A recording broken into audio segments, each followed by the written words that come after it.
Another day, even more games have pulled out of the Hatch event. So I made a video yesterday explaining all the games that had currently dropped out at that point, and since then there have been even more.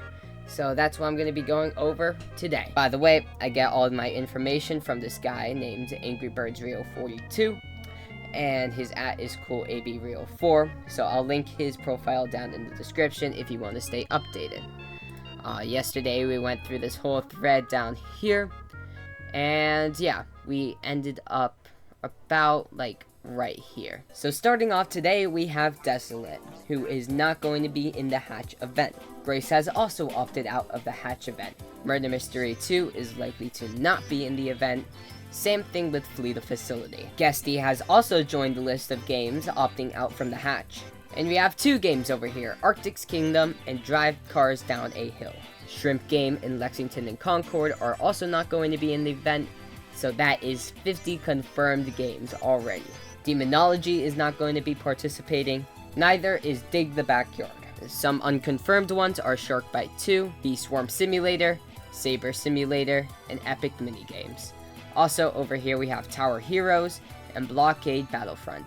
So if all of these games are not participating, that'd be close to 60 games. And mind you, not all of these games have opted out just because of Teddy being involved. Sure, that has a big part in it, but there are some other reasons why as well. The biggest thing is that when your game is sponsored in a Roblox event, the developers usually want to try and implement their core mechanics into the event, so that if people, after the event is done, if people liked your game, they can always come back and play it. What this event does is it doesn't allow these games to include their core features, what makes them unique, and that's why a lot of these developers are leaving. Not to mention that even if they were able to do that, it's a strict deadline, and there are 900 other games that they'd have to compete with as well. And not to mention the whole generative AI stuff, and once again the Teddy situation, that does not help at all.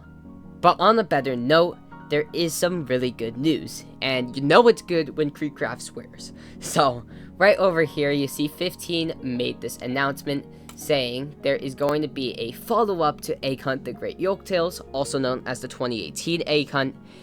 This game is in development for 2026.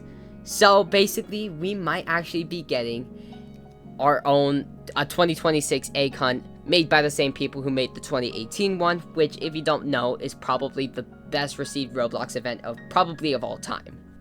Right over here, RTC said 15, the team behind the 2018 Egg Hunt, will be creating a sequel for next Easter. So this is awesome. But yeah, once again, if more games leave, I might be making another add-on to this video tomorrow, maybe even one talking about the Great Yolktales sequel. But like I said, I'll leave the guy's X account link in the description, and if you want the document which shows all the updated information, or most of it at least, I'll also put this in the description as well. Thank you guys so much for watching. I hope you guys have a great rest of your day.